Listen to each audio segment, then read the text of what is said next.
Eat or be eaten.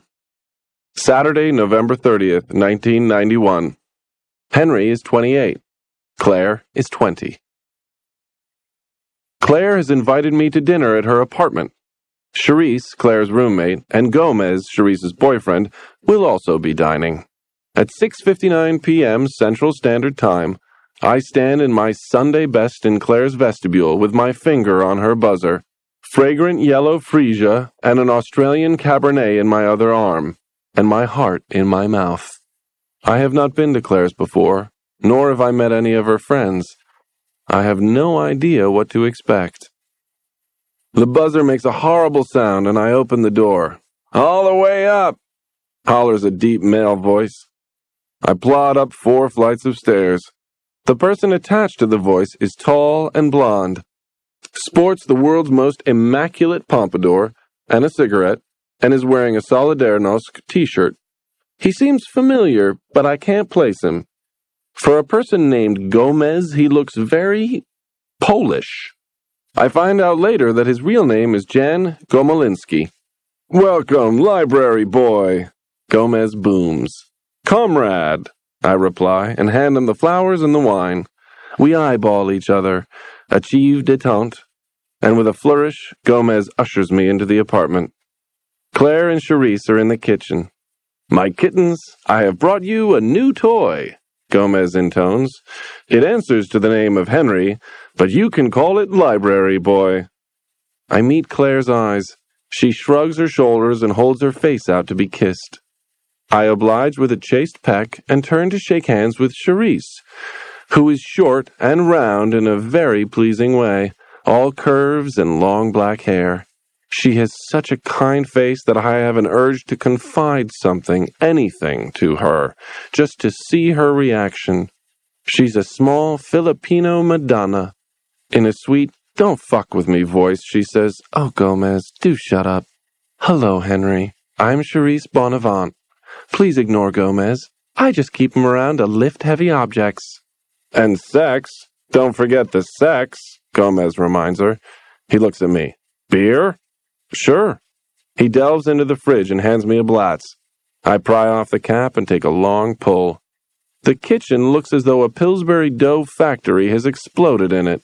Claire sees the direction of my gaze. I suddenly recollect that she doesn't know how to cook. "It's a work in progress," says Claire. "It's an installation piece," says Charisse. "Are we going to eat it?" asks Gomez.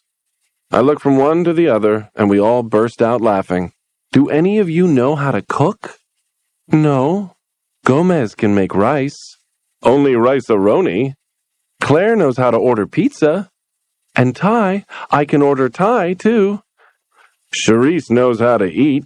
"Shut up, Gomez," say Charisse and Claire in unison.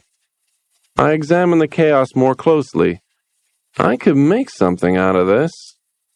"You can cook?" I nod. "It cooks. Dinner is saved." "Have another beer," Gomez exclaims. 1 hour and 43 minutes later, we are sitting around the dining room table eating chicken risotto stew with pureed squash. Everything has lots of butter in it. We are all drunk as skunks. The whole time Henry is making dinner, Gomez is standing around the kitchen making jokes and smoking and drinking beer, and whenever no one is looking, he makes awful faces at me. Finally, Charisse catches him and draws her finger across her throat, and he stops. We are talking about the most banal stuff, our jobs and school and where we grew up and all the usual things that people talk about when they meet each other for the first time. Gomez tells Henry about his job being a lawyer, representing abused and neglected children who are wards of the state. Charisse regales us with tales of her exploits at Lucis Naturi, a tiny software company that is trying to make computers understand when people talk to them, and her art, which is making pictures that you look at on a computer. Henry tells stories about the Newberry Library and the odd people who come to study the books. Henry is stirring the stew. When he says chow time, we all flock to the table. All this time, Gomez and Henry have been drinking beer, and Charisse and I have been sipping wine, and Gomez has been topping up our glasses, and we have not been eating much, but I do not realize how drunk we all are until I almost miss sitting down on the chair Henry holds for me, and Gomez almost sets his own hair on fire while lighting the candles. Gomez holds up his glass. "The revolution!" Charisse and I raise our glasses, and Henry does too. "The revolution!" We begin eating with enthusiasm. The risotto is slippery and mild. The squash is sweet. The chicken is swimming in butter. It makes me want to cry, it's so good. Henry takes a bite, then points his fork at Gomez. "Which revolution?" "Pardon?" "Which revolution are we toasting?" Charisse and I look at each other in alarm, but it is too late. Gomez smiles, and my heart sinks. "The next one." "The one where the proletariat rises up, and the rich get eaten, and capitalism is vanquished in favor of a classless society?" "That very one." Henry winks at me. "That seems rather hard on Claire." "And what are you planning to do with the intelligentsia?" "Oh," Gomez says, "we will probably eat them too. But we'll keep you around as a cook. This is outstanding grub." Gomez lights a cigarette and leans back in his chair. There's something about this guy that bugs me. Maybe it's the casual possessiveness toward Claire, or the garden variety Marxism. I'm sure I've seen him before. Past or future? Let's find out. "You look very familiar," I say to him. Yeah, I think we've seen each other around." I've got it. "Iggy Pop at the Riviera Theater?" He looks startled. "Yeah, you were with that blonde girl, Ingrid Carmichael, I always used to see you with." Gomez and I both look at Claire. She is staring intently at Gomez, and he smiles at her. She looks away, but not at me. Charisse comes to the rescue. "You saw Iggy without me?" Gomez says, "You were out of town." Charisse pouts. "I miss everything," she says to me. "I missed Patti Smith, and now she's retired. I missed Talking Heads the last time they toured." "Patti Smith will tour again," I say. "She will?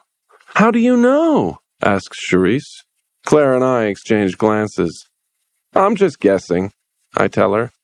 We begin exploring each other's musical tastes and discover that we are all devoted to punk. The evening winds down without further ado.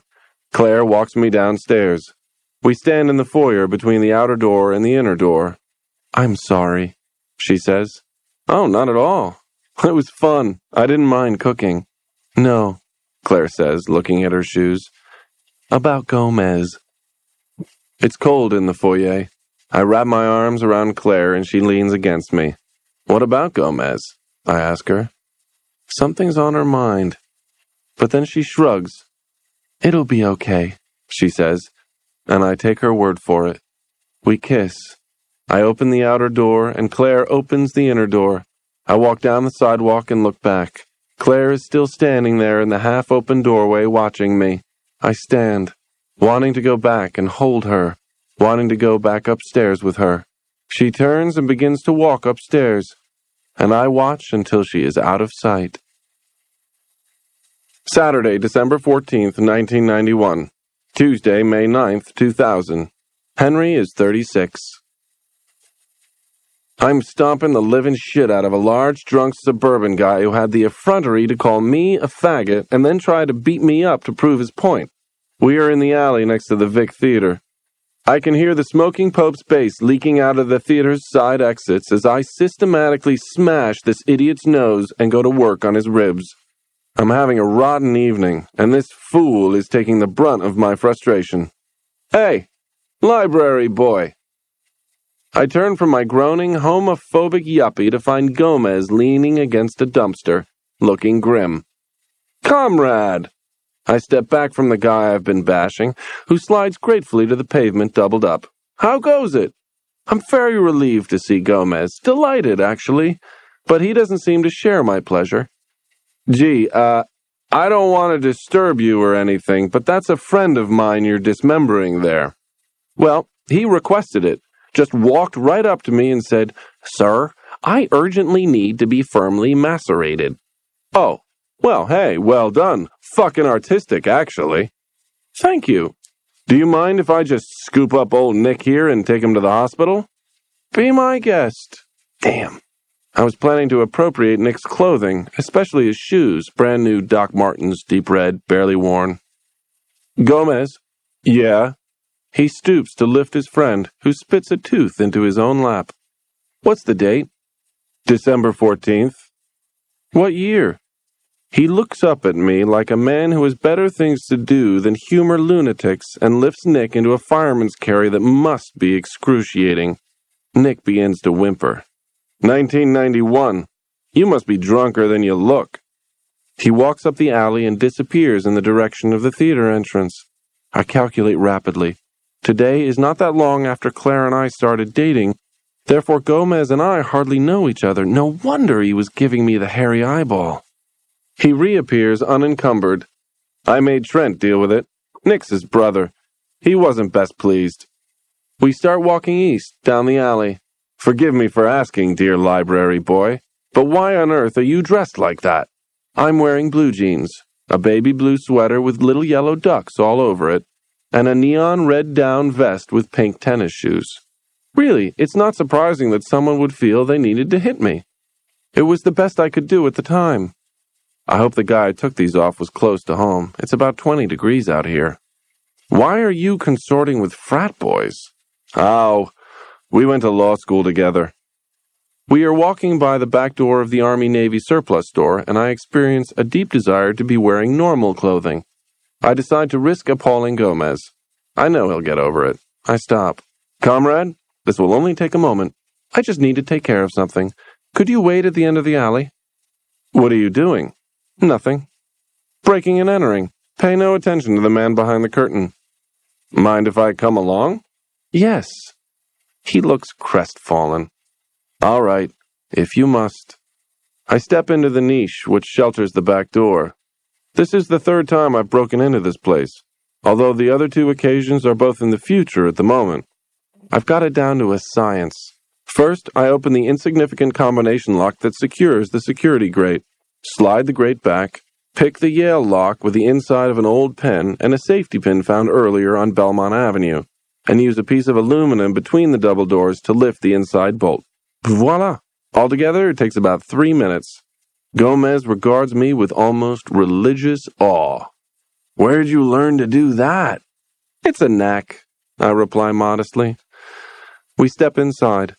There is a panel of blinking red lights trying to look like a burglar alarm system, but I know better. It's very dark in here.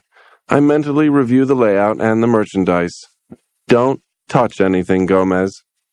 I want to be warm and inconspicuous. I step carefully through the aisles and my eyes adjust to the dark. I start with pants, black Levi's. I select a dark blue flannel shirt, a heavy black wool overcoat with an industrial-strength lining, wool socks, boxers, heavy mountain climbing gloves, and a hat with ear flaps. In the shoe department, I find, to my great satisfaction, Docs, exactly like the ones my buddy Nick was wearing. I am ready for action. Gomez, meanwhile, is poking around behind the counter. Don't bother, I tell him. This place doesn't leave cash in the register at night. Let's go. We leave the way we came. I close the door gently and pull the grate across. I have my previous set of clothing in a shopping bag. Later I will try to find a Salvation Army collection bin. Gomez looks at me expectantly, like a large dog who's waiting to see if I have any more lunch meat. Which reminds me, I'm ravenous. Let's go to Ann Sather's. Ann Sather's? I was expecting you to propose bank robbery or manslaughter at the very least. You're on a roll, man. Don't stop now. I must pause in my labors to refuel. Come on. We cross from the alley to Ann Sather's Swedish restaurant's parking lot. The attendant mutely regards us as we traverse his kingdom. We cut over to Belmont. It's only 9 o'clock, and the street is teeming with its usual mix of runaways, homeless mental cases, clubbers, and suburban thrill-seekers. Ann Sather stands out as an island of normalcy amid the tattoo parlors and condom boutiques. We enter, and wait by the bakery to be seated. My stomach gurgles. The Swedish decor is comforting, all wood paneling and swirling red marbling. We are seated in the smoking section, right in front of the fireplace. Things are looking up. We remove our coats, settle in, read the menus, even though, as lifelong Chicagoans, we could probably sing them from memory in two-part harmony. Gomez lays all his smoking paraphernalia next to his silverware. Do you mind? Yes, but go ahead. The price of Gomez Company is marinating in the constant stream of cigarette smoke that flows from his nostrils. His fingers are a deep ochre color. They flutter delicately over the thin papers as he rolls drum tobacco into a thick cylinder, licks the paper, twists it, sticks it between his lips, and lights it. For Gomez, a half hour without a smoke is an anomaly. I always enjoy watching people satisfy their appetites, even if I don't happen to share them. You don't smoke? Anything? I run. Oh, yeah, shit, you're in great shape. I thought you'd about killed Nick, and you weren't even winded. He was too drunk to fight, just a big sodden punching bag. Why'd you lay into him like that? It was just stupidity. The waiter arrives, tells us his name is Lance, and the specials are salmon and cream peas. He takes our drink orders and speeds away. I toy with the cream dispenser. He saw how I was dressed, concluded that I was easy meat, got obnoxious, wanted to beat me up, wouldn't take no for an answer, and got a surprise. I was minding my own business, really I was. Gomez looks thoughtful. Which is what, exactly? Pardon? Henry, I may look like a chump, but in fact your old Uncle Gomez is not completely sans clouse. I have been paying attention to you for some time, before our little Claire brought you home, as a matter of fact. I mean, I don't know if you are aware of it, but you are moderately notorious in certain circles. I know a lot of people who know you. People, well, women. Women who know you. He squints at me through the haze of his smoke. They say some pretty strange things. Lance arrives with my coffee and Gomez's milk. We order a cheeseburger and fries for Gomez, split pea soup, the salmon, sweet potatoes, and mixed fruit for me. I feel like I'm going to keel over right this minute if I don't get a lot of calories fast. Lance departs swiftly. I'm having trouble caring very much about the misdeeds of my earlier self, much less justifying them to Gomez. None of his business, anyway.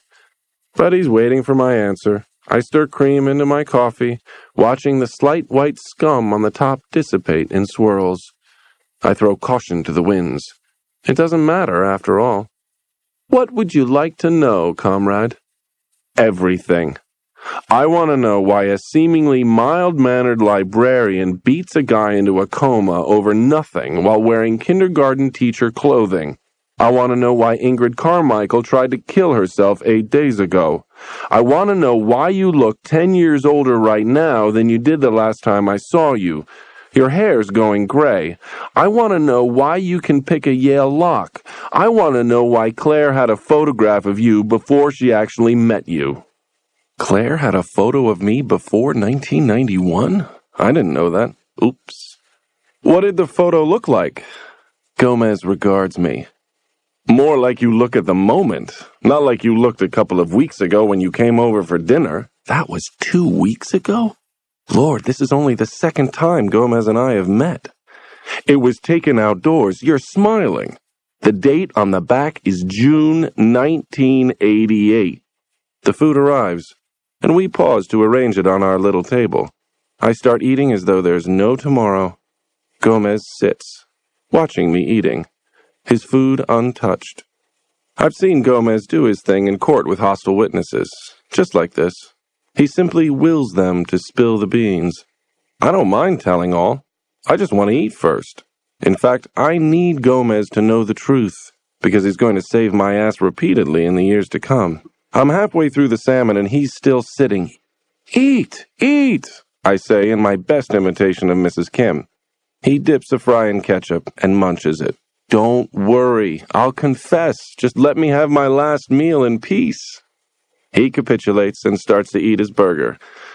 Neither of us say a word until I've finished consuming my fruit. Lance brings me more coffee. I doctor it, stir it. Gomez is looking at me as though he wants to shake me. I resolved to amuse myself at his expense. Okay, here it is. Time travel. Gomez rolls his eyes and grimaces, but says nothing. I am a time traveler. At the moment, I am 36 years old. This afternoon was May 9th, 2000. It was a Tuesday. I was at work. I had just finished a show and tell for a bunch of Caxton Club members, and I had gone back to the stacks to reshelve the books when I suddenly found myself on School Street in 1991. I had the usual problem of getting something to wear. I hid under somebody's porch for a while. I was cold, and nobody was coming along. And finally, this young guy, dressed, well, you saw how I was dressed. I mugged him, took his cash, and everything he was wearing except his underwear. Scared him silly. I think he thought I was going to rape him or something. Anyway, I had clothes. Okay? But in this neighborhood, you can't dress like that without having certain misunderstandings arise. So I've been taking shit all evening from various people, and your friend just happened to be the last straw. I'm sorry if he's very damaged. I very much wanted his clothes, especially his shoes. Gomez glances under the table at my feet. I find myself in situations like that all the time. No pun intended. There's something wrong with me. I get dislocated in time, for no reason. I can't control it. I never know when it's going to happen, or where and when I'll end up. So in order to cope, I pick locks, shoplift, pickpockets, mug people, panhandle, break and enter, steal cars, lie, fold, spindle, and mutilate. You name it, I've done it. Murder? Well, not that I know of. I've never raped anybody either. I look at him as I speak. He's poker-faced. Ingrid. Do you actually know Ingrid? I know Celia Attlee. Dear me, you do keep strange company. How did Ingrid try to kill herself? An overdose of Valium. 1991? Yeah, okay. That would be Ingrid's 4th suicide attempt. What? Oh, you didn't know that? Celia is only selectively informative. Ingrid actually succeeded in doing herself in on January 2nd, 1994. She shot herself in the chest. Henry, you know, it happened 6 years ago, and I'm still angry at her. What a waste. But she was severely depressed for a long time, and she just sunk down into it. I couldn't do anything for her. It was one of the things we used to fight about. This is a pretty sick joke, library boy. You want proof? He just smiles. How about that photo? The one you said Claire has? The smile vanishes. Okay, I admit that I am a wee bit befuddled by that. I met Claire for the first time in October 1991. She met me for the first time in September 1977. She was 6. I will be 38. She's known me all her life. In 1991, I'm just getting to know her. By the way, you should ask Claire all this stuff. She'll tell you. I already did. She told me. Well, hell, Gomez, you're taking up valuable time here, making me tell you all over again. You didn't believe her? No. Would you? Sure. Claire is very truthful. It's that Catholic upbringing that does it. Lance comes by with more coffee. I'm already highly caffeinated, but more can't hurt. So, what kind of proof are you looking for? Claire said you disappear. Yeah, it's one of my more dramatic parlor tricks. Stick to me like glue, and sooner or later, I vanish. It may take minutes, hours, or days, but I'm very reliable that way. Do we know each other in 2000? Yeah, I grin at him. We're good friends. Tell me my future. Oh, no, bad idea. Nope. Why not? Gomez, things happen. Knowing about them in advance makes everything weird. You can't change anything anyway. Why?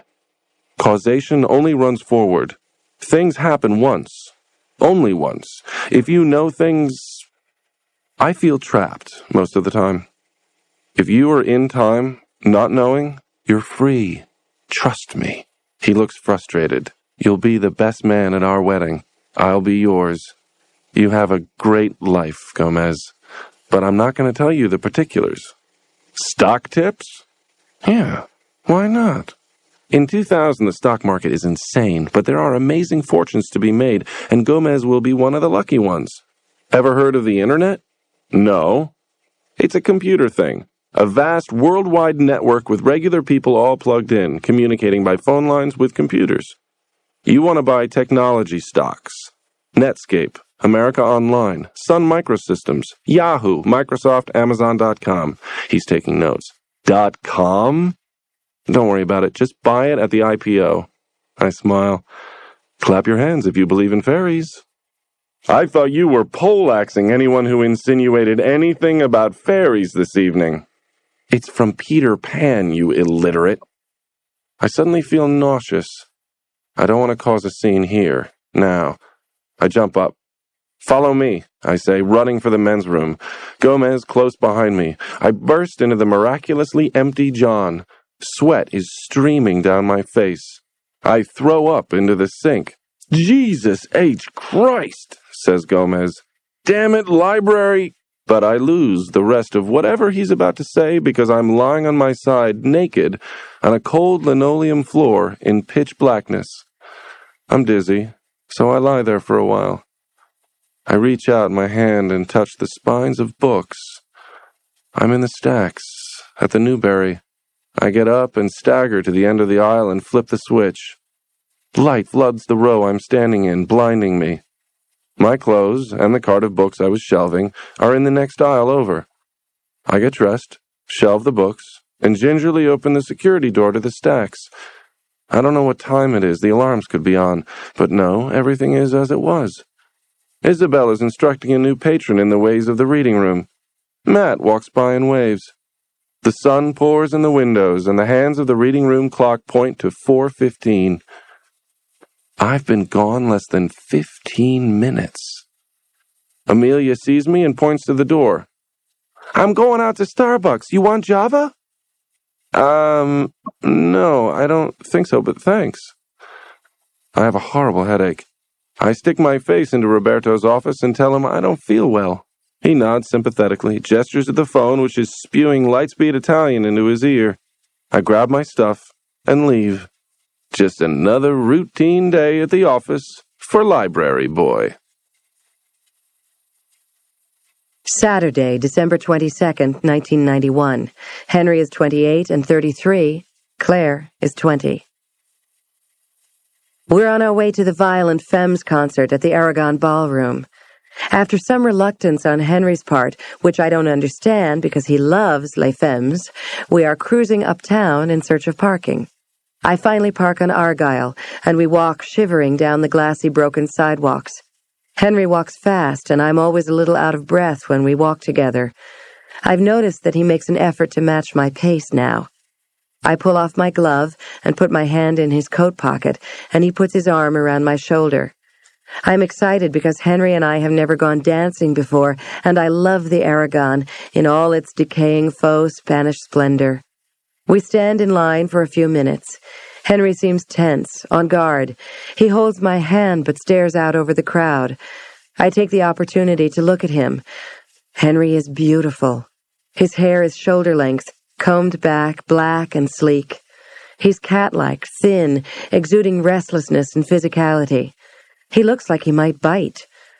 Henry is wearing a black overcoat and a white cotton shirt with French cuffs which dangle undone below his coat sleeves, a lovely acid green silk tie, which he has loosened just enough so that I can see the muscles in his neck, black jeans, and black high-top sneakers. Henry gathers my hair together and wraps it around his wrist. For a moment I am his prisoner, and then the line moves forward, and he lets me go. We are ticketed and flow with masses of people into the building. The Aragon has numerous long hallways and alcoves and balconies that wrap around the main hall and are ideal for getting lost and for hiding.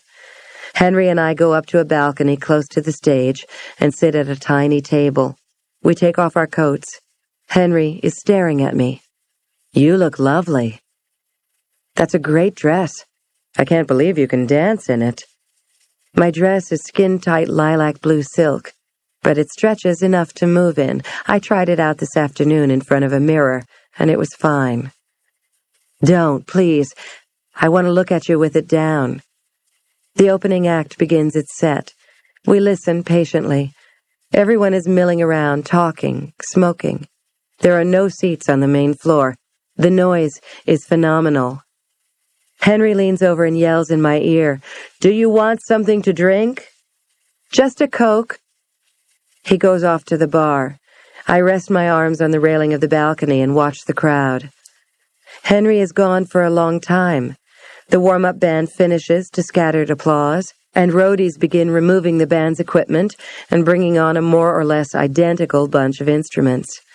Eventually, I get tired of waiting, and abandoning our table and coats, I force my way through the dense pack of people on the balcony, down the stairs and into the long, dim hallway where the bar is. Henry's not there.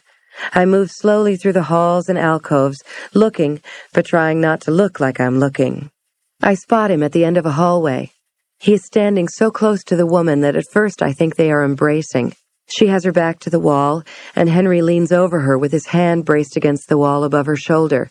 The intimacy of their pose takes my breath. She is blonde and beautiful in a very German way, tall and dramatic. As I get closer, I realize that they aren't kissing, they are fighting. She screams something at him. Henry steps back and throws up his hands. I hear the last of it as he walks away. "I can't, Ingrid, I just can't. I'm sorry." "Henry!" She is running after him when they both see me, standing quite still in the middle of the corridor. Henry is grim as he takes my arm and we walk quickly to the stairs. 3 steps up, I turn and see her standing, watching us, her arms at her sides, helpless and intense. Henry glances back, and we turn and continue up the stairs. We find our table, which miraculously is still free and still boasts our coats. The lights are going down, and Henry raises his voice over the noise of the crowd. "I'm sorry. I never made it as far as the bar, and I ran into Ingrid." "Who is Ingrid?" I think of myself standing in Henry's bathroom with a lipstick in my hand, and I need to know, but blackness descends, and the violent femmes take the stage. Gordon Gano stands at the microphone glaring at us all, and menacing chords ring out, and he leans forward and intones the opening lines of Blister in the Sun, and we're off and running. Henry and I sit and listen, and then he leans over to me and shouts, "Do you want to leave?" The dance floor is a roiling mass of slamming humanity. "I want to dance." Henry looks relieved. "Great, yes, come on." We dance. The music runs through me, waves of sound that grab me by the spine, that move my feet, my hips, my shoulders without consulting my brain. Beautiful girl, love your dress, high school smile, oh yes, where is she now? I can only guess. I open my eyes and see Henry watching me while he dances. When I raise my arms, he grasps me around the waist, and I leap up. I have a panoramic view of the dance floor for a mighty eternity. Someone waves at me, but before I can see who it is, Henry sets me down again. We dance touching, we dance apart. How can I explain personal pain? Sweat is streaming down me. Henry shakes his head and his hair makes a black blur and his sweat is all over me. The music is goading, mocking. I ain't had much to live for, I ain't had much to live for, I ain't had much to live for. We throw ourselves at it. My body is elastic, my legs are numb, and a sensation of white heat travels from my crotch to the top of my head. My hair is damp ropes that cling to my arms and neck and face and back. The music crashes into a wall and stops. My heart is pounding. I place my hand on Henry's chest and am surprised that his seems only slightly quickened. Slightly later, I walk into the ladies' room and see Ingrid sitting on a sink, crying. A small black woman with beautiful long dreads is standing in front of her, speaking softly and stroking her hair. The sound of Ingrid's sobs echoes off the dank yellow tile. I start to back out of the room, and my movement attracts their attention. They look at me. Ingrid is a mess. All her Teutonic cool is gone. Her face is red and puffy. Her makeup is in streaks. She stares at me, bleak and drained. The black woman walks over to me. She is fine and delicate and dark and sad. She stands close and speaks quietly. "Sister," she says. "What's your name?" I hesitate. "Claire," I finally say. She looks back at Ingrid. Claire, a word to the wise. You are mixing in where you're not wanted. Henry, he's bad news. But he's Ingrid's bad news, and you'd be a fool to mess with him. You hear what I'm saying? I don't want to know, but I can't help myself. What are you talking about? They were going to get married. Then Henry, he breaks it off, tells Ingrid he's sorry, never mind, just forget it. I say she's better off without him, but she don't listen. He treats her bad, drinks like they ain't making it no more, disappears for days and then comes around like nothing happened, sleeps with anything that stands still long enough. That's Henry. When he makes you moan and cry, don't say nobody never told you. She turns abruptly and walks back to Ingrid, who is still staring at me, who is looking at me with unconditional despair. I must be gaping at them. I'm sorry, I say, and I flee. I wander the halls and finally find an alcove that's empty except for a young goth girl passed out on a vinyl couch with a burning cigarette between her fingers. I take it from her and stub it out on the filthy tile. I sit on the arm of the couch and the music vibrates through my tailbone up my spine. I can feel it in my teeth. I still need to pee and my head hurts. I want to cry. I don't understand what just happened. That is, I understand, but I don't know what I should do about it. I don't know if I should just forget it or get upset at Henry and demand an explanation or what. What did I expect? I wish I could send a postcard into the past to this cad Henry who I don't know. Do nothing. Wait for me. Wish you were here. Henry sticks his head around the corner. There you are. I thought I'd lost you. Short hair. Henry has either gotten his hair cut in the last half hour, or I'm looking at my favorite chrono-displaced person. I jump up and fling myself at him. Oh, hey. Glad to see you, too. I've missed you. Now I am crying. You've been with me almost nonstop for weeks. I know, but you're not you yet. I mean, you're different. Damn. I lean against the wall and Henry presses against me. We kiss, and then Henry starts licking my face like a mama cat. I try to purr and start laughing. You asshole! You're trying to distract me from your infamous behavior. What behavior? I didn't know you existed. I was unhappily dating Ingrid. I met you. I broke up with Ingrid less than 24 hours later. I mean, infidelity isn't retroactive, you know? She said, who said? The black woman. I mime long hair. Short, big eyes, dreads. Oh, Lord, that's Celia Atlee. She despises me. She's in love with Ingrid. She said you were going to marry Ingrid, that you drink all the time, fuck around, and are basically a bad person and I should run. That's what she said. Henry is torn between mirth and incredulity. Well, some of that is actually true. I did fuck around, a lot, and I certainly have been known to drink rather prodigiously. But we weren't engaged. I would never have been insane enough to marry Ingrid. We were royally miserable together. But then why? Claire, very few people meet their soulmates at age 6. So you gotta pass the time somehow. And Ingrid was very patient. Overly patient, willing to put up with odd behavior in the hope that someday I would shape up and marry her martyred ass. And when somebody is that patient, you have to feel grateful. And then you want to hurt them. Does that make any sense? I guess. I mean, no, not to me, but I don't think that way. Henry sighs. It's very charming of you to be ignorant of the twisted logic of most relationships. Trust me, when we met, I was wrecked, blasted, and damned, and I am slowly pulling myself together because I can see that you are a human being and I would like to be one too. And I have been trying to do it without you noticing because I still haven't figured out that all pretense is useless between us. But it's a long way from the me you're dealing with in 1991 to me talking to you right now from 1996. You have to work at me. I can't get there alone. Yes, but it's hard. I'm not used to being the teacher. Well, whenever you feel discouraged, think of all the hours I am spending with your tiny self. New math and botany, spelling and American history. I mean, you can say nasty things to me in French because I sat there and drilled you on them. Too true. Il a les défauts de ses qualités.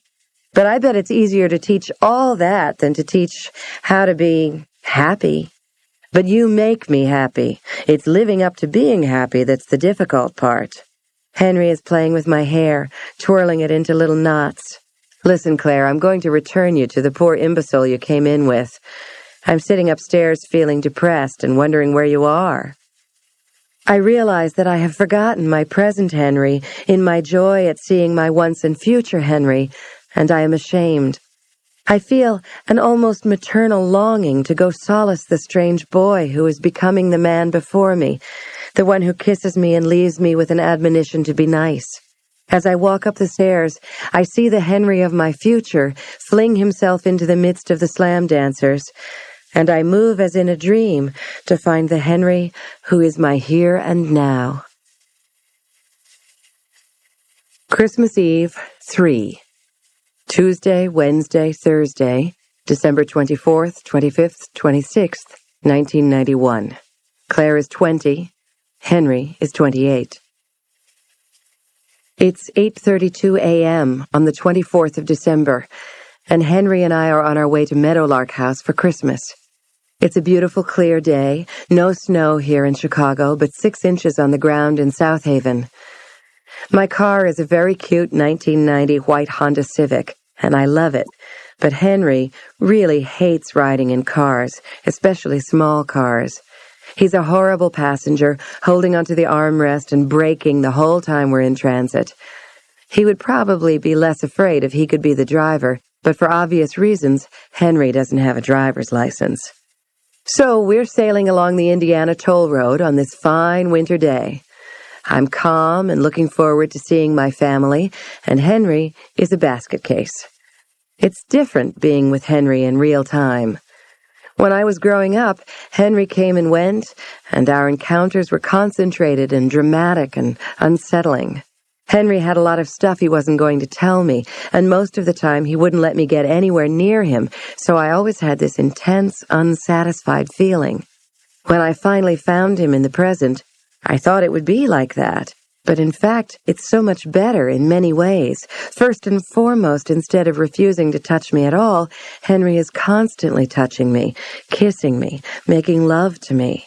I feel as though I have become a different person, one who is bathed in a warm pool of desire. And he tells me things, anything I ask him about himself, his life, his family. He tells me, with names, places, dates. Things that seemed utterly mysterious to me as a child are revealed as perfectly logical. But the best thing of all is that I see him for long stretches of time, hours, days. I know where to find him. He goes to work, he comes home.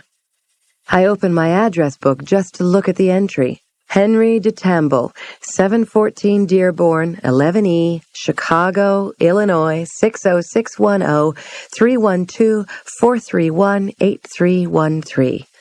A last name, an address, a phone number. I can call him on the phone. It's a miracle. I feel like Dorothy when her house crash-landed in Oz and the world turned from black and white to color. We are not in Kansas anymore. In fact, we're about to cross into Michigan. Henry looks out the window for a while. You know, this isn't too bad. What? Riding in a car on the highway? Golly, next you'll be getting on planes. Never. Paris, Cairo, London, Kyoto? No way. I am convinced that I would time travel, and Lord knows if I'd be able to get back to something flying 350 miles an hour. I'd end up falling out of the sky a la Icarus. Seriously? I'm not planning to find out for sure. Could you get there by time travel? Well, here's my theory. Now, this is only a special theory of time travel, as performed by Henry DeTamble, and not a general theory of time travel. Okay. First of all, I think it's a brain thing. I think it's a lot like epilepsy because it tends to happen when I'm stressed and there are physical cues like flashing light that can prompt it. And because things like running and sex and meditation tend to help me stay put in the present. Secondly, I have absolutely no conscious control over when or where I go, how long I stay, or when I come back. So, time travel tours of the Riviera are very unlikely. Having said that, my subconscious seems to exert tremendous control because I spend a lot of time in my own past, visiting events that are interesting or important, and evidently I will be spending enormous amounts of time visiting you, which I am looking forward to immensely. I tend to go to places I've already been in real time, although I do find myself in other, more random times and places. I tend to go to the past rather than the future. You've been to the future? I didn't know you could do that. Henry is looking pleased with himself. So far, my range is about 50 years in each direction. But I very rarely go to the future, and I don't think I've ever seen much of anything there that I found useful. It's always quite brief, and maybe I just don't know what I'm looking at. It's the past that exerts a lot of pull. In the past, I feel much more solid. Maybe the future itself is less substantial? I don't know. I always feel like I'm breathing thin air out there in the future. That's one of the ways I can tell it is the future. It feels different. It's harder to run there. Henry says this thoughtfully, and I suddenly have a glimpse of the terror of being in a foreign time and place, without clothes, without friends. That's why your feet are like leather. The soles of Henry's feet have thick calluses, as though they're trying to become shoes. I am a beast of the hoof. If anything ever happens to my feet, you might as well shoot me. We ride on in silence for a while. The road rises and dips. Dead fields of cornstalks flash by. Farmhouses stand washed in the winter sun, each with their vans and horse trailers and American cars lined up in the long driveways. I sigh. Going home is such a mixed experience. I'm dying to see Alicia and Etta, and I'm worried about my mother, and I don't especially feel like dealing with my father and Mark. But I'm curious to see how they deal with Henry and he with them. I'm proud of the fact that I kept Henry a secret for so long. 14 years. When you're a kid, 14 years is forever. I am suddenly consumed by nostalgia for the little girl who was me, who loved the fields and believed in God, who spent winter days homesick from school reading Nancy Drew and sucking menthol cough drops, who could keep a secret. I glance over at Henry and see that he has fallen asleep. South Haven, 50 miles. 26. 12. 3. 1. Phoenix Road. Blue Star Highway. And then Megram Lane. I reach over to wake Henry, but he's already awake. He smiles nervously and looks out the window at the endless tunnel of bare winter trees as we hurtle along. And as the gate comes into view, I fumble in the glove compartment for the opener, and the gates swing apart and we pass through. The house appears like a pop-up in a book. Henry gasps and starts to laugh. "What?" I say defensively. "I didn't realize it was so huge. How many rooms does this monster have?" 24, I tell him. Etta is waving at us from the hall window as I pull around the drive and stop near the front door. Her hair is grayer than last time I was here, but her face is pink with pleasure. As we climb out of the car, she's gingerly picking her way down the icy front steps in no coat and her good navy blue dress with the lace collar, carefully balancing her stout figure over her sensible shoes. And I run over to her to take her arm, but she bats me away until she's at the bottom, and then she gives me a hug and a kiss. I breathe in at a smell of Noxzema and powder so gladly, as Henry stands by, waiting. "And what have we here?" she says, as though Henry is a small child I have brought along unannounced. "Etta Milbauer, Henry de Tamble," I introduce. I see a little "oh" on Henry's face, and I wonder who he thought she was. Etta beams at Henry as we climb the steps. She opens the front door. Henry lowers his voice and asks me, "What about our stuff?" And I tell him that Peter will deal with it. "Where is everyone?" I ask. And Etta says that lunch is in 15 minutes and we can take off our coats and wash and go right in.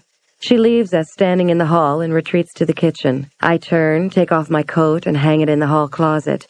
When I turn back to Henry, he is waving at someone.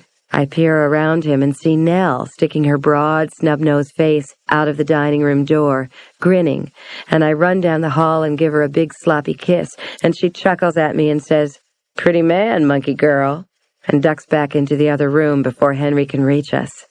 "Nell?" he guesses, and I nod. "She's not shy, just busy," I explain. I lead him up the back stairs to the second floor. "You're in here," I tell him, opening the door to the blue bedroom. He glances in and follows me down the hall. "This is my room," I say apprehensively. And Henry slips around me and stands in the middle of the rug, just looking. And when he turns to me, I see that he doesn't recognize anything. Nothing in the room means a thing to him, and the knife of realization sinks in deeper. All the little tokens and souvenirs in this museum of our past are as love letters to an illiterate. Henry picks up a wren's nest. It happens to be the first of all the many birds' nests he gave me over the years, and says, "Nice." I nod and open my mouth to tell him, and he puts it back on the shelf and says, "Does that door lock?" And I flip the lock, and we're late for lunch. I'm almost calm as I follow Claire down the stairs, through the dark, cold hall and into the dining room. Everyone is already eating. The room is low-ceilinged and comfortable in a William Morrissey sort of way. The air is warm from the fire crackling in the small fireplace, and the windows are so frosted over that I can't see out.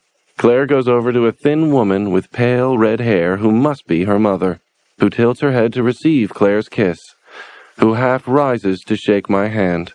Claire introduces her to me as my mother, and I call her Mrs. Abshire, and she immediately says, "Oh, but you must call me Lucille. Everyone does," and smiles in an exhausted but warm sort of way, as though she is a brilliant sun in some other galaxy. We take our seats across the table from each other. Claire is sitting between Mark and an elderly woman who turns out to be her great-aunt Dulcie. I am sitting between Alicia and a plump, pretty blonde girl who is introduced as Sharon, and who seems to be with Mark. Claire's father sits at the head of the table, and my first impression is that he is deeply disturbed by me. Handsome, truculent Mark seems equally unnerved. They've seen me before. I wonder what I was doing that caused them to notice me, remember me, recoil ever so slightly in aversion when Claire introduces me. But Philip Abshire is a lawyer, and master of his features, and within a minute he is affable and smiling, the host. My girlfriend's dad, a balding, middle-aged man with aviator glasses and an athletic body gone soft and paunchy. But strong hands, tennis-playing hands, gray eyes that continue to regard me warily despite the confidential grin. Mark has a harder time concealing his distress, and every time I catch his eye, he looks at his plate. Alicia is not what I expected. She is matter-of-fact and kind, but a little odd, absent. She has Philip's dark hair, like Mark, and Lucille's features, sort of. Alicia looks as though someone had tried to combine Claire and Mark, but had given up and thrown in some Eleanor Roosevelt to fill in the gaps. Philip says something, and Alicia laughs, and suddenly she is lovely, and I turn to her in surprise as she rises from the table. "I've got to go to St. Basil's," she informs me. "I've got a rehearsal. Are you coming to church?" I dart a look at Claire, who nods slightly, and I tell Alicia, "Of course." And as everyone sighs with, relief? I remember that Christmas is, after all, a Christian holiday, in addition to being my own personal day of atonement. Alicia leaves. I imagine my mother laughing at me, her well-plucked eyebrows raised high at the sight of her half-Jewish son marooned in the midst of Christmas in Goyland, and I mentally shake my finger at her. "You should talk," I tell her. "You married an Episcopalian." I look at my plate, and it's ham, with peas and an effete little salad. I don't eat pork, and I hate peas. "Claire tells us you're a librarian," Philip assays, and I admit that this is so. We have a chipper little discussion about the Newbery and people who are Newbery trustees and also clients of Philip's firm, which apparently is based in Chicago, in which case I am not clear about why Claire's family lives way up here in Michigan. "Summer homes," he tells me, and I remember Claire explaining that her father specializes in wills and trusts. I picture elderly rich people reclining on their private beaches, slathering on sunblock and deciding to cut Junior out of the will, reaching for their cell phones to call Philip. I recollect that Avi, who is first chair to my father's second at the CSO, has a house around here somewhere. I mention this, and everyone's ears perk. "Do you know him?" Lucille asks. "Sure. He and my dad sit right next to each other." "Sit next to each other?" "Well, you know, first and second violin." "Your father is a violinist?" "Yeah." I look at Claire, who is staring at her mother with a "don't embarrass me" expression on her face. "And he plays for the Chicago Symphony Orchestra?" "Yes." Lucille's face is suffused with pink. Now I know where Claire gets her blushes. "Do you think he would listen to Alicia play, if we gave him a tape?" I grimly hope that Alicia is very, very good. People are constantly bestowing tapes on Dad. Then I have a better idea. Alicia is a cellist, isn't she? "Yes." "Is she looking for a teacher?" Philip interjects. "She studies with Frank Wainwright in Kalamazoo." Because I could give the tape to Yoshi Akawa. One of his students just left to take a job in Paris. Yoshi is a great guy and first chair cello. I know he'll at least listen to the tape. My dad, who doesn't teach, will simply pitch it out. Lucille is effusive. Even Philip seems pleased. Claire looks relieved. Mark eats. Great Aunt Dulcie, pink-haired and tiny, is oblivious to this whole exchange. Perhaps she's deaf. I glance at Sharon, who is sitting on my left and who hasn't said a word. She looks miserable. Philip and Lucille are discussing which tape they should give me, or perhaps Alicia should make a new one. I ask Sharon if this is her first time up here, and she nods. Just as I'm about to ask her another question, Philip asks me what my mother does, and I blink. I give Claire a look that says, "Didn't you tell them anything?" My mother was a singer. She's dead. Claire says quietly, "Henry's mother was Annette Lynn Robinson." She might as well have told them my mom was the Virgin Mary.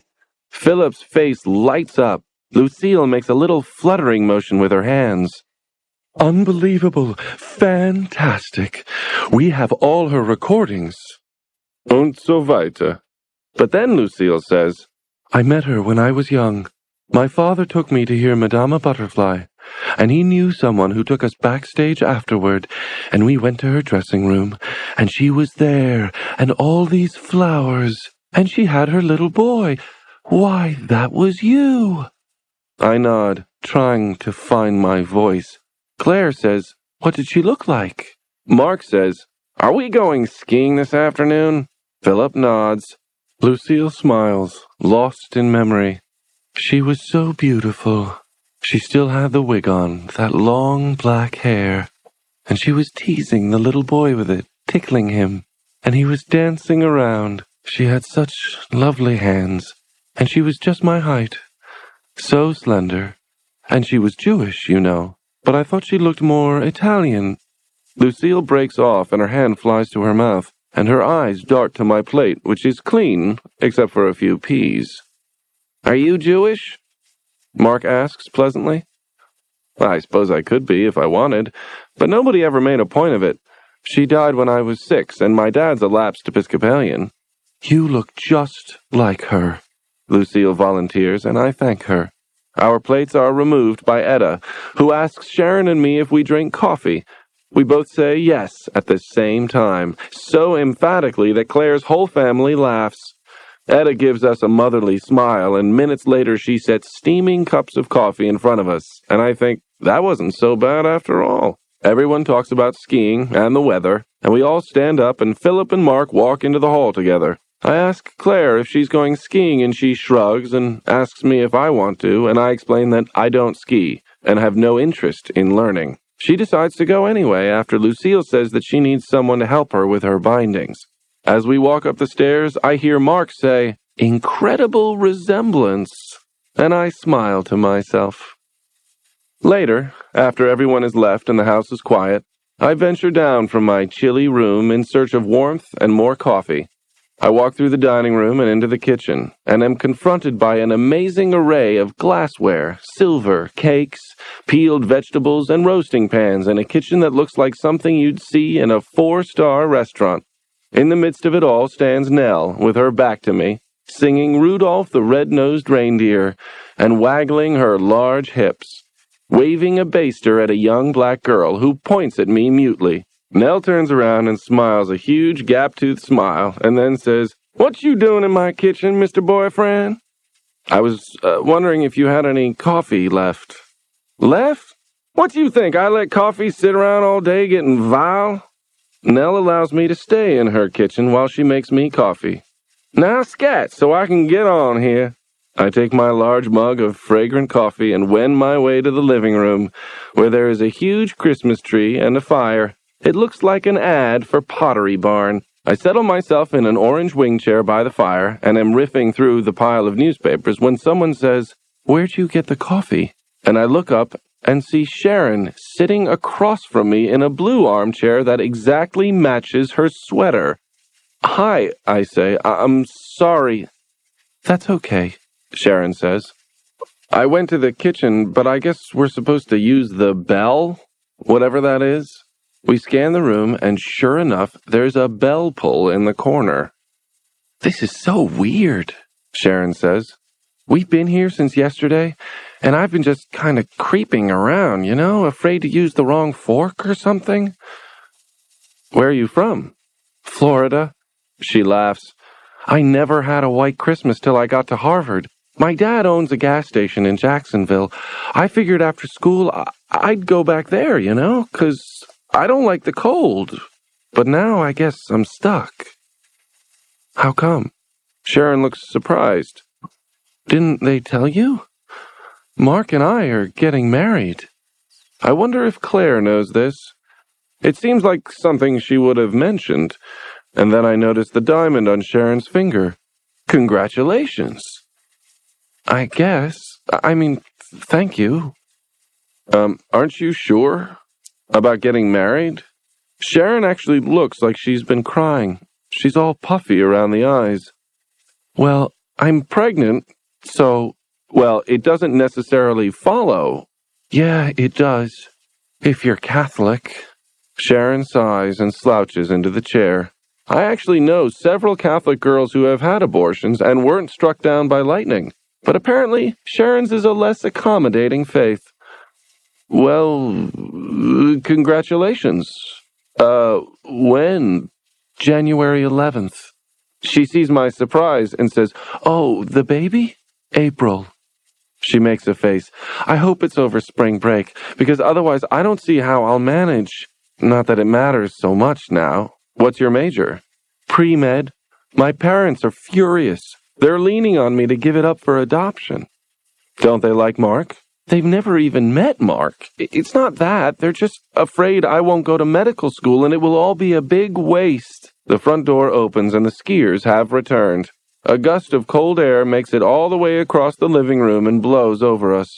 It feels good, and I realize that I am being roasted like Nell's turkey by the fire here. "What time is dinner?" I ask Sharon. 7. But last night we had drinks in here first. Mark had just told his mom and dad, and they weren't exactly throwing their arms around me.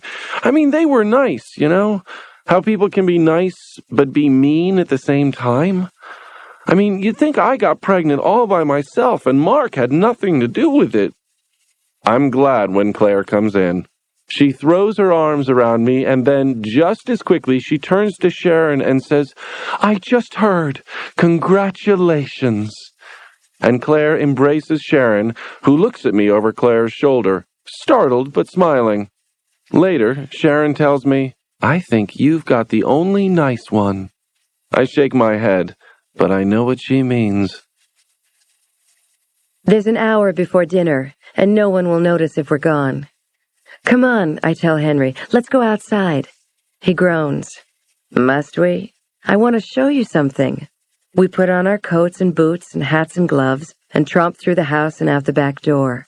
The sky is clear ultramarine blue, and the snow over the meadow reflects it back lighter, and the two blues meet in the dark line of trees that is the beginning of the woods.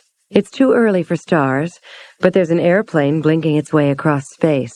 I imagine our house as a tiny dot of light seen from the plane, like a star.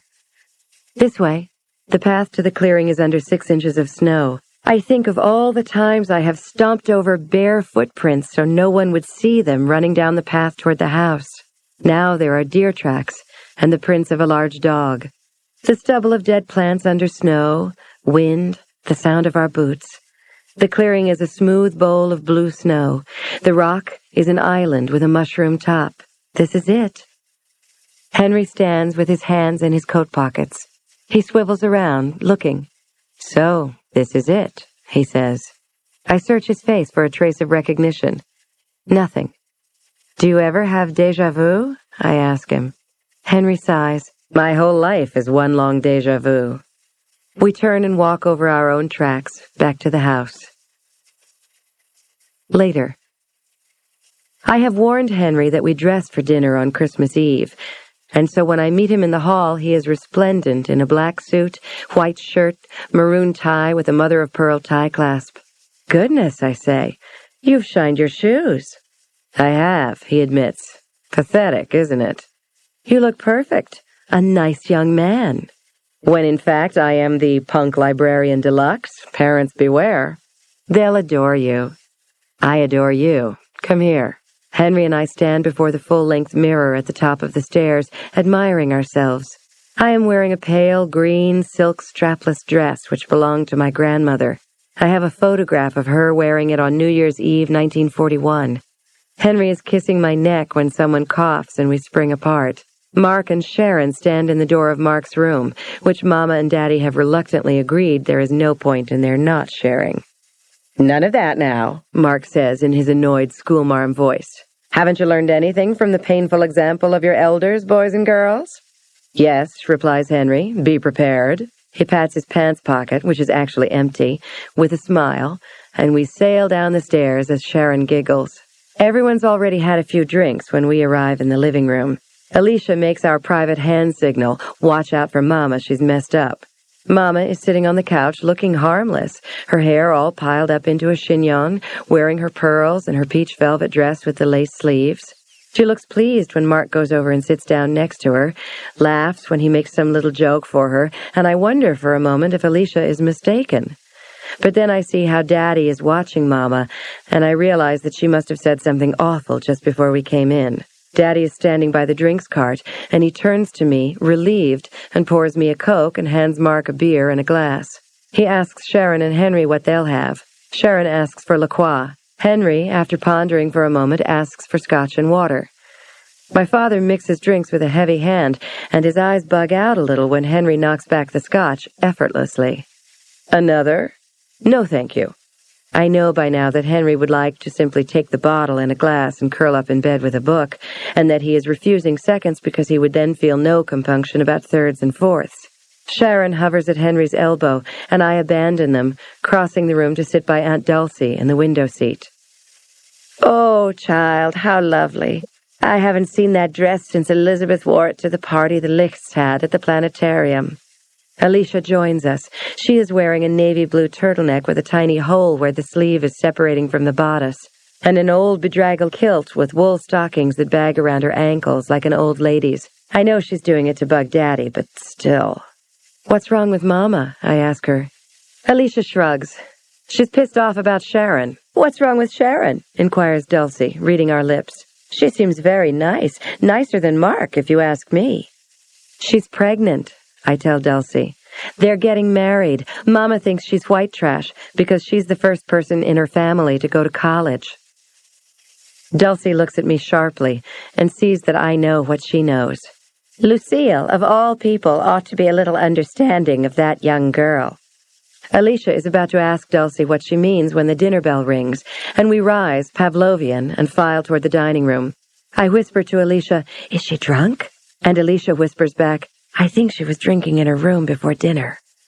I squeeze Alicia's hand, and Henry hangs back, and we go into the dining room and find our places. Daddy and Mama at the head and foot of the table, Dulcie and Sharon and Mark on one side, with Mark next to Mama, and Alicia and Henry and me with Alicia next to Daddy. The room is full of candles, and little flowers floating in cut-glass bowls, and Etta has laid out all the silver and china on Grandma's embroidered tablecloth from the nuns in Provence. In short, it is Christmas Eve, exactly like every Christmas Eve I can remember, except that Henry is at my side, sheepishly bowing his head as my father says grace.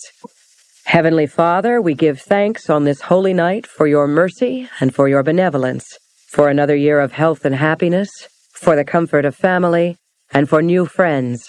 We thank you for sending your Son to guide us and redeem us in the form of a helpless infant. And we thank you for the baby Mark and Sharon will be bringing into our family. We beg to be more perfect in our love and patience with each other. Amen. Uh-oh, I think. Now he's done it. I dart a glance at Mama, and she is seething. You would never know it if you didn't know Mama. She is very still, and she stares at her plate. The kitchen door opens, and Etta comes in with the soup and sets a small bowl in front of each of us. I catch Mark's eye, and he inclines his head slightly toward Mama and raises his eyebrows, and I just nod a tiny nod. He asks her a question about this year's apple harvest, and she answers. Alicia and I relax a little bit. Sharon is watching me, and I wink at her. The soup is chestnut and parsnip, which seems like a bad idea until you taste Nell's. Wow, Henry says, and we all laugh and eat up our soup.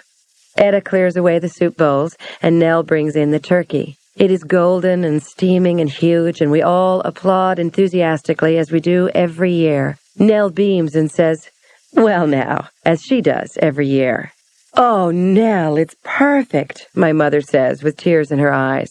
Nell looks at her sharply and then at Daddy and says, thank you, Miss Lucille. Etta serves us stuffing, glazed carrots, mashed potatoes, and lemon curd, and we pass our plates to Daddy, who heaps them with turkey. I watch Henry as he takes his first bite of Nell's turkey. Surprise, then bliss. I have seen my future, he announces, and I stiffen. I am going to give up librarianing and come and live in your kitchen and worship at Nell's feet. Or perhaps I will just marry her. You're too late, says Mark. Nell is already married. Oh, well, it'll have to be her feet then. Why don't all of you weigh 300 pounds? I'm working on it, my father says, patting his paunch. I'm going to weigh 300 pounds when I'm old and I don't have to drag my cello around anymore, Alicia tells Henry. I'm going to live in Paris and eat nothing but chocolate, and I'm going to smoke cigars and shoot heroin and listen to nothing but Jimi Hendrix and the Doors. Right, Mama? I'll join you, Mama says grandly, but I would rather listen to Johnny Mathis. If you shoot heroin, you won't want to eat much of anything, Henry informs Alicia, who regards him speculatively. Try marijuana instead. Daddy frowns. Mark changes the subject. I heard on the radio that it's supposed to snow 8 inches tonight. 8, we chorus. I'm dreaming of a white Christmas, Sharon ventures without conviction. I hope it doesn't all dump on us while we're in church, Alicia says grumpily. I get so sleepy after Mass. We chatter on about snowstorms we have known. Dulcie tells about being caught in the big blizzard of 1967 in Chicago. I had to leave my car on Lakeshore Drive and walk all the way from Adams to Belmont. I got stuck in that one, says Henry. I almost froze. I ended up in the rectory of the Fourth Presbyterian Church on Michigan Avenue. How old were you? Asks Daddy, and Henry hesitates and replies, 3. He glances at me, and I realize he's talking about an experience he had while time traveling, and he adds, I was with my father. It seems transparently obvious to me that he's lying, but no one seems to notice. Etta comes in and clears our dishes and sets out dessert plates. After a slight delay, Nell comes in with the flaming plum pudding. Oompa, says Henry. She sets the pudding down in front of Mama, and the flames turn Mama's pale hair copper red, like mine, for a moment, before they die out. Daddy opens the champagne under a dish towel so the cork won't put out anybody's eyeball. We all pass our glasses to him, and he fills them and we pass them back. Mama cuts thin slices of plum pudding, and Etta serves everyone. There are 2 extra glasses, one for Etta and one for Nell, and we all stand up for the toasts. My father begins. To family. All through dinner, Lucille has been careening wildly from sadness to elation to despair. Her entire family has been carefully navigating her mood, driving her into neutral territory again and again, buffering her, protecting her.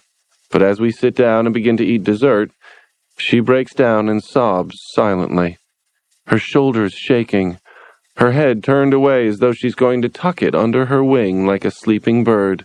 At first, I am the only person who notices this, and I sit, horrified, unsure what to do. Then Philip sees her, and then the whole table falls quiet. He's on his feet, by her side. "Lucy," he whispers. "Lucy, what is it?"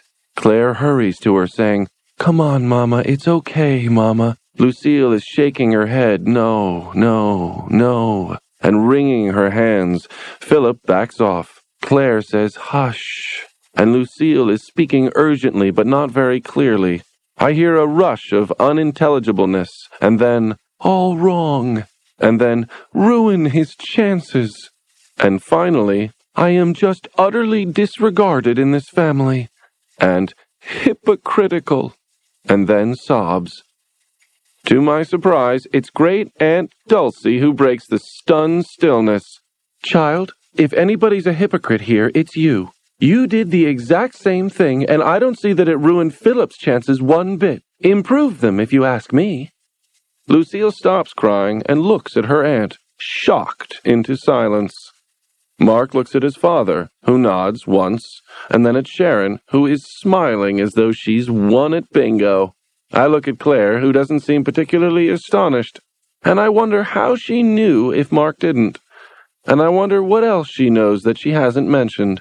And then it is borne in on me that Claire knows everything. Our future, our past, everything. And I shiver in the warm room. Etta brings coffee. We don't linger over it. Etta and I have put Mama to bed. She kept apologizing the way she always does, and trying to convince us that she was well enough to go to Mass, but we finally got her to lie down, and almost immediately she was asleep. Etta says that she will stay home in case Mama wakes up, and I tell her not to be silly, I'll stay. But Etta is obstinate, and so I leave her sitting by the bed, reading St. Matthew. I walk down the hall and peek into Henry's room, but it's dark.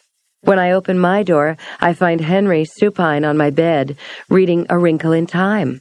I lock the door and join him on the bed. "What's wrong with your mom?" he asks, as I carefully arrange myself next to him, trying not to get stabbed by my dress. "She's manic-depressive." "Has she always been?" "She was better when I was little. She had a baby that died when I was 7, and that was bad.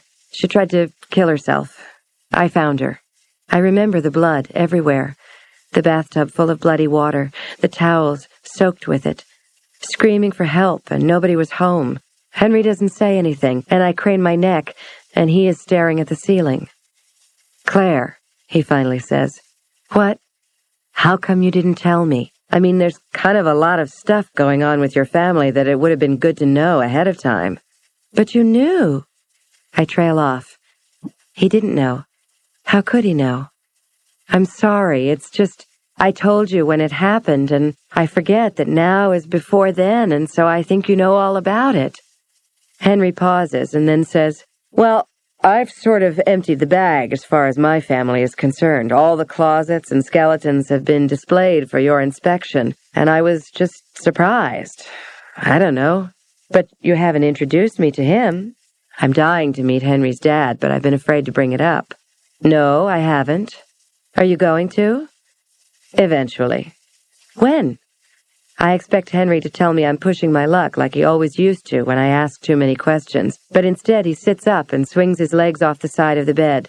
The back of his shirt is all wrinkled. "I don't know, Claire. When I can stand it, I guess." I hear footsteps outside the door that stop, and the doorknob jiggles back and forth. "Claire," my father says, "why is the door locked?" I get up and open the door. Daddy opens his mouth and then sees Henry and beckons me into the hall.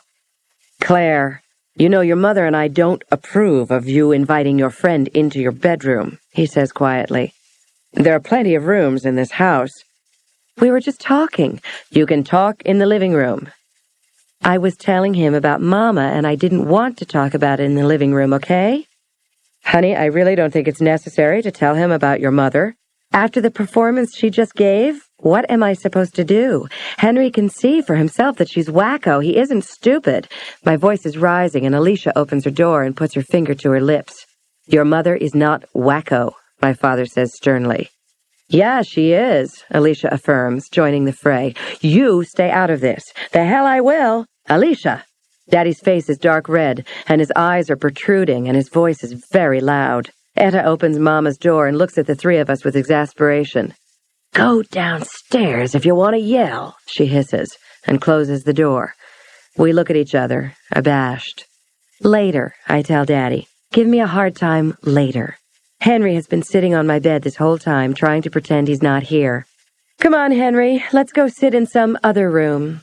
Henry, docile as a small, rebuked boy, stands and follows me downstairs. Alicia galumphs after us. At the bottom of the stairs, I look up and see Daddy looking down at us helplessly. He turns and walks over to Mama's door and knocks. Hey, let's watch It's a Wonderful Life, Alicia says, looking at her watch. It's on Channel 60 in 5 minutes. Again? Haven't you seen it like 200 times already? Alicia has a thing for Jimmy Stewart. I've never seen it, says Henry. Alicia affects shock. Never? How come? I don't have a television. Now Alicia really is shocked. Did yours break or something? Henry laughs. No, I just hate them. They give me headaches. They make him time travel. It's the flickering quality of the picture. Alicia is disappointed. So you don't want to watch? Henry glances at me. I don't mind. Sure, I say. For a while. We won't see the end, though. We have to get ready for Mass. We troop into the TV room, which is off the living room. Alicia turns on the set. A choir is singing It Came Upon the Midnight Clear. Ugh, she sneers. Look at those bad yellow plastic robes. They look like rain ponchos. She plops down on the floor and Henry sits on the couch. I sit down next to him. Ever since we arrived, I have been worrying constantly about how to behave in front of my various family members in terms of Henry. How close should I sit? If Alicia weren't here, I would lie down on the couch, put my head on Henry's lap. Henry solves my problem by scooting closer and putting his arm around me. It's kind of a self-conscious arm. We would never sit this way in any other context. Of course, we never watch TV together. Maybe this is how we would sit if we ever watched TV. The choir disappears and a slew of commercials comes on. McDonald's, a local Buick dealership, Pillsbury, Red Lobster. They all wish us a Merry Christmas. I look at Henry, who has an expression of blank amazement on his face. What? I ask him softly. The speed. They jump cut every couple seconds. I'm going to be ill. Henry rubs his eyes with his fingers. I think I'll just go read for a while. He gets up and walks out of the room, and in a minute I hear his feet on the stairs. I offer up a quick prayer. Please, God, let Henry not time travel, especially not when we're about to go to church and I won't be able to explain. Alicia scrambles onto the couch as the opening credits appear on the screen. He didn't last long, she observes. He gets these really bad headaches, the kind where you have to lie in the dark and not move, and if anybody says boo, your brain explodes. Oh, James Stewart is flashing a bunch of travel brochures, but his departure is cut short by the necessity of attending a dance. He's really cute. Jimmy Stewart? Him too. I meant your guy. Henry? I grin. I am as proud as if I had made Henry myself. Yeah. Donna Reed is smiling radiantly at Jimmy Stewart across a crowded room. Now they are dancing, and Jimmy Stewart's rival has turned the switch that causes the dance floor to open over a swimming pool. Mama really likes him. Hallelujah. Donna and Jimmy dance backwards into the pool. Soon people in evening clothes are diving in after them as the band continues playing. Nell and Etta approve also. Great. Now we just have to get through the next 36 hours without ruining the good first impression. How hard can that be? Unless... No, you wouldn't be that dumb. Alicia looks over at me dubiously. Would you? Of course not. Of course not, she echoes. God, I can't believe Mark. What a stupid fuck. Jimmy and Donna are singing Buffalo Girls Won't You Come Out Tonight while walking down the streets of Bedford Falls, resplendent in football uniform and bathrobe, respectively. You should have been here yesterday. I thought Daddy was going to have a coronary right in front of the Christmas tree. I was imagining him crashing into it and the tree falling on him and the paramedics having to heave all the ornaments and presents off him before they could do CPR. Jimmy offers Donna the moon, and Donna accepts.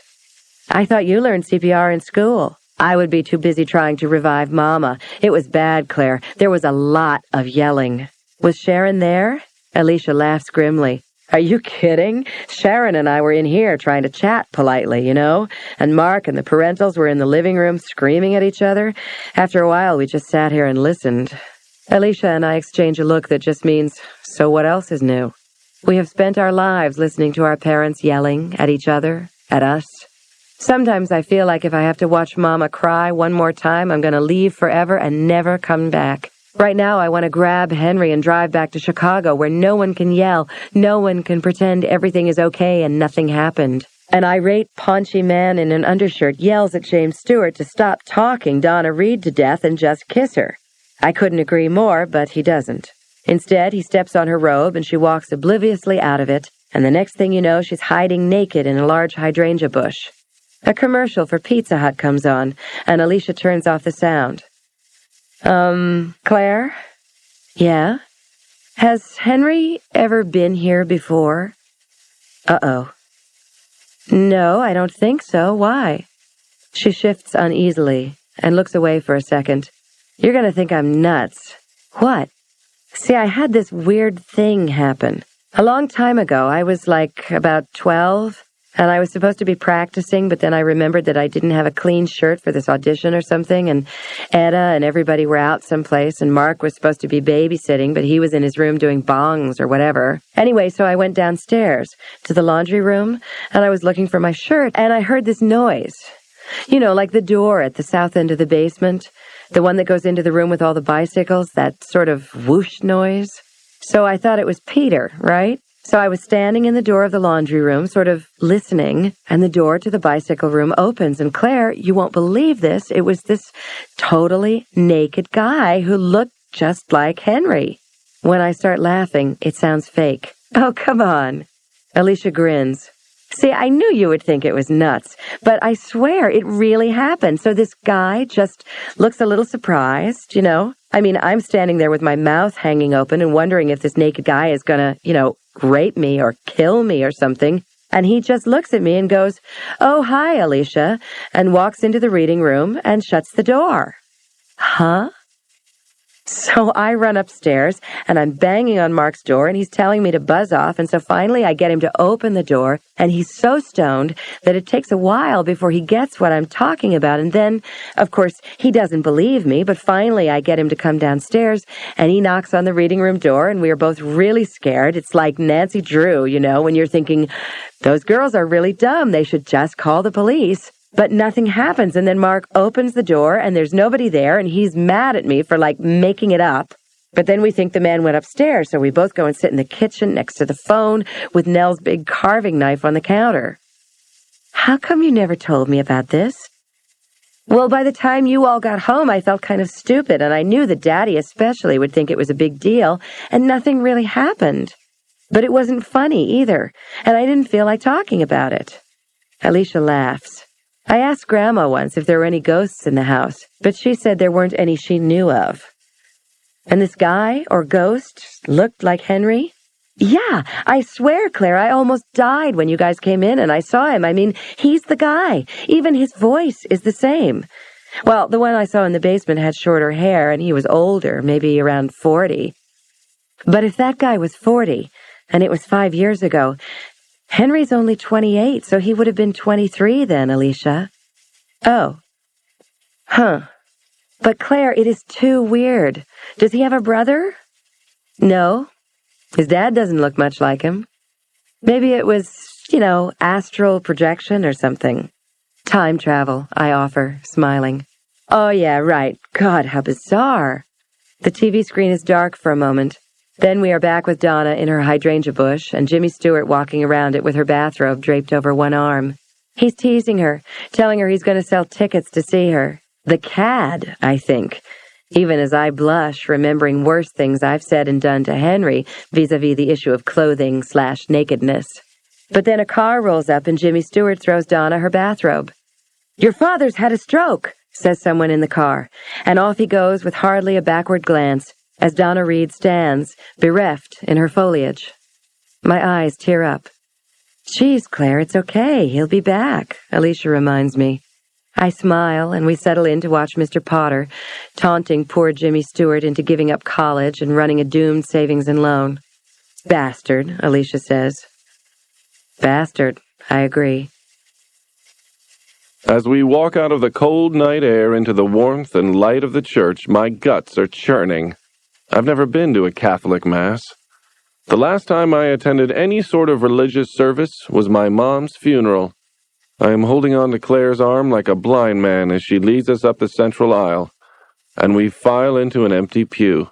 Claire and her family kneel on the cushioned kneelers, and I sit, as Claire has told me to. We are early. Alicia has disappeared, and Nell is sitting behind us with her husband and their son, who is on leave from the Navy. Dulcie sits with a contemporary of hers. Claire, Mark, Sharon, and Philip kneel side by side in varying attitudes. Claire is self-conscious, Mark perfunctory, Sharon calm and absorbed, Philip exhausted. The church is full of poinsettias. It smells like wax and wet coats. There's an elaborate stable scene with Mary and Joseph and their entourage to the right of the altar. People are filing in, choosing seats, greeting each other. Claire slides onto the seat next to me, and Mark and Philip follow suit. Sharon remains on her knees for a few more minutes, and then we are all sitting quietly in a row, waiting. A man in a suit walks onto the stage, altar, whatever, and tests the microphones that are attached to the little reading stands, then disappears into the back again. There are many more people now. It's crowded. Alicia and two other women and a man appear stage left, carrying their instruments. The blonde woman is a violinist, and the mousy, brown-haired woman is the viola player. The man, who is so elderly that he stoops and shuffles, is another violinist. They are all wearing black. They sit in their folding chairs, turn on the lights over their music stands, rattle their sheet music, plink at various strings, and look at each other for consensus. People are suddenly quiet, and into this quiet comes a long, slow, low note that fills the space, that connects to no known piece of music but simply exists, sustains. Alicia is bowing as slowly as it is possible for a human to bow, and the sound she is producing seems to emerge from nowhere, seems to originate between my ears, resonates through my skull like fingers stroking my brain. Then she stops. The silence that follows is brief but absolute. Then all four musicians surge into action. After the simplicity of that single note, their music is dissonant, modern, and jarring, and I think, Bartok? But then I resolve what I am hearing and realize that they are playing Silent Night. I can't figure out why it sounds so weird, until I see the blonde violinist kick Alicia's chair, and after a beat, the piece comes into focus. Claire glances over at me and smiles. Everyone in the church relaxes. Silent Night gives way to a hymn I don't recognize. Everyone stands. They turn toward the back of the church, and the priest walks up the central aisle with a large retinue of small boys and a few men in suits. They solemnly march to the front of the church and take up their positions. The music abruptly stops. Oh no, I think, what now? Claire takes my hand and we stand together in the crowd, and if there is a God, then God, let me just stand here quietly and inconspicuously, here and now, here and now.